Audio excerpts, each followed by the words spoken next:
ना तो हमें वहाँ कृष्ण पाल गुर्जर को दिखाएगा वो, ना हमें काई को दिखाई देगा, हमें तो मोदी को कमल दिखाई देगा। मोदी के नाम पर तो आदमी मर मिटने को तैयार है। लेकिन हमें मोदी जी को देश का प्रधानमंत्री इसलिए बनाया और 10 साल बनाया है ताकि इस हिंदुत्व की रक्षा हो, हमारे सनातन धर्म की रक्षा हो।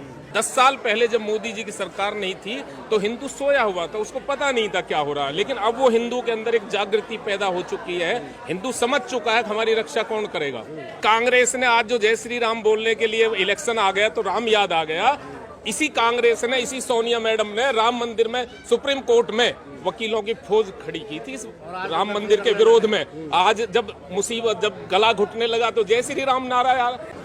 भैया तुलसी राम। कैसा माहौल चल रहा है गांव में? बीजेपी का है। बीजेपी काम हुए गांव में थोड़े बहुत? हाँ, काम भी हुए हैं, पुल का काम हुआ है बस, और तो कुछ हुआ नहीं है भैया। बिजली पानी? ना बिजली पानी की कोई ऐसी बढ़िया व्यवस्था ना है। समस्या है जी। अच्छा, हाँ, बिजली मतलब बहुत कम आती है बगौला में। हाँ, तो 5 साल में काम ही नहीं हुआ तो फिर वोट कैसे जाए? देखो वोट तो बीजेपी को जाना ही जाना, वो तो हिंदुत्व के ऊपर जाना है जी, वो तो अच्छा, बिल्कुल प्योरली हिंदुत्व के लिए। फिर गांव का विकास कराने कौन आएगा? काम का विकास हो जाएगा अगले साल, अगले बार में हो जाएगा। 10 साल तो हो गए।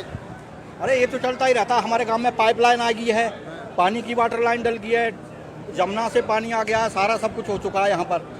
बाकी एक सड़क बननी रह गई है बस। पुल कब तक बनेगा? पुल तो मतलब 1 साल में बन जाएगा, ये काम चल रहा है उसका।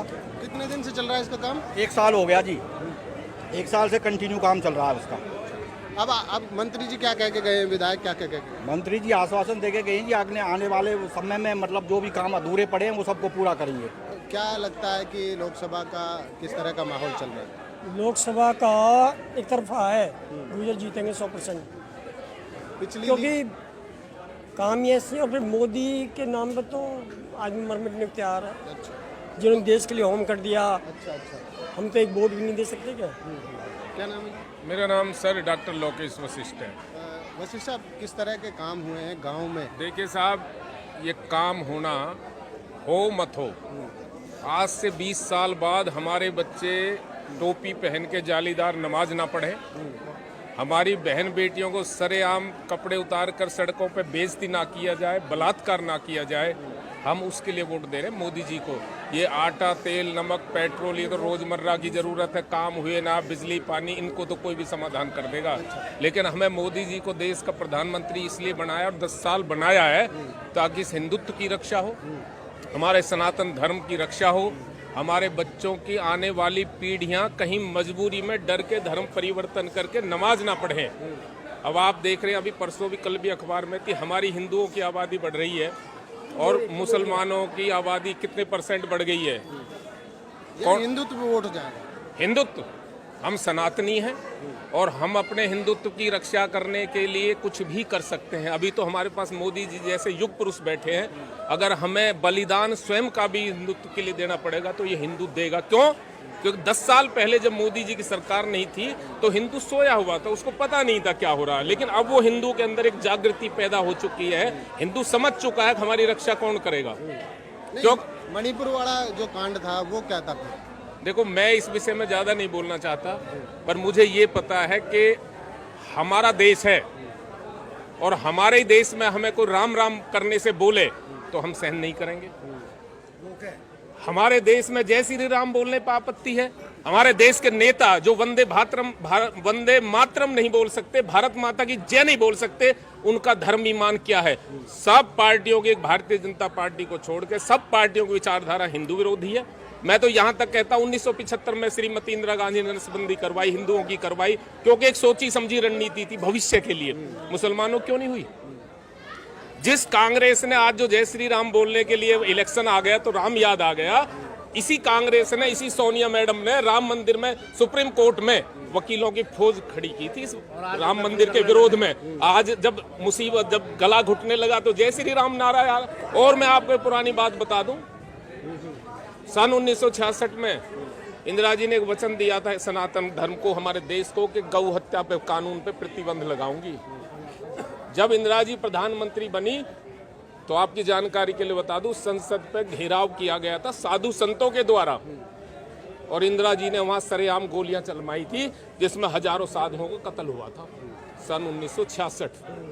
वहां पे उन डेड बॉडियों को उठाते हुए करपात्री जी, एक महाराज बहुत बड़े संत हुए थे, उन्होंने श्राप दिया था तेरी पार्टी का सर्वनाश हो जाएगा। तो एक संत का श्राप फेल नहीं हो सकता। तो हम हिंदू हैं, सनातनी हैं, और हमें अपने धर्म की रक्षा के लिए, अभी तो हमारे पास मोदी जी बैठे हैं, कुछ भी करना पड़ेगा, हम अपने धर्म की रक्षा के लिए जान भी दे देंगे। पिछला मार्जिन रहेगा बरकरार या फिर कम रहेगा? भाई साहब ठोक के रहेगा, 400 पार होगा पूरा। मोदी है, हम तो सीधे पर मोदी भक्त रहेंगे। हाँ जी, मोदी को वोट देनी है? सीधी मोदी को। आप मोदी को वोट दोगे कृष्णपाल को? भाई कृष्णपाल जी भी हैं, मोदी भी, नैनपाल राज जब कृष्णपाल जी को वोट देंगे तो मोदी जी बनेंगे। सीधी बात है, मोदी। जय श्री राम। जय श्री राम। ना तो हमें वहाँ कृष्णपाल गुर्जर को दिखाया गया हो, ना हमें काई को दिखाई देगा, हमें तो मोदी को कमल दिखाई देगा, और हम कमल देंगे। और नीट तो एक शेर हमें मिले हुए, वहाँ की गेर हम बहन जो गीदड़ ने इकट्ठे करके उन पे मार ना खाएंगे भैया। सीधी बात है। दुनिया हमसे अंधभक्त के है, हमें गर्व है कि हाँ हम अंधभक्त हैं। ये तो एक जोश में बोलने वाली बात है, हमारे भाई साहब बोल रहे हैं या हर आदमी बोल रहा है सनातन धर्म के, लेकिन कांग्रेस पार्टी के काले कारनामे। वक्फ बोर्ड, किसने वक्फ बोर्ड को इतना मजबूत बनाया? मनमोहन सरकार के समय में। आज वक्फ बोर्ड के पास वो ताकत है, अगर वक्फ बोर्ड यहाँ आके ये कह दे कि जमीन मेरी है, तो मेरे पास कोई चारा नहीं है सिवाय लखनऊ ट्राइब्यूनल कोर्ट में केस डालने जाना पड़ेगा। लखनऊ, यहाँ के सिविल कोर्ट में नहीं डलेगा, और वहाँ भी सारे जज मोमडन बैठे हैं। किसने बनाया उसको इतना पावरफुल? और 2011 में और 2013 में यही कांग्रेस पार्टी मनमोहन के समय में एक लोकसभा में एक बिल लेकर आई थी। बिल का नाम था कम्युनल वायलेंस लॉ।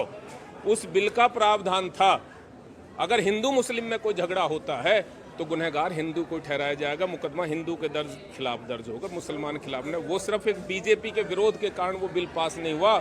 अगर बदकिस्मती से वो बिल उस दिन पास हो गया होता ना, तो आज हमारे ऊपर कितने जुल्म हो रहे होते। धन्यवाद, बहुत बहुत धन्यवाद। तो ये थे हमारे साथ कुछ ग्रामीण, इन्होंने बताया कि यहाँ किस तरह का माहौल है, लोकसभा चुनाव का किस तरह का माहौल है, और भी लोगों से आपकी बातचीत कराते रहेंगे। कुछ समय अंतराल के लिए मुझे दीजिए इजाज़त। नमस्कार।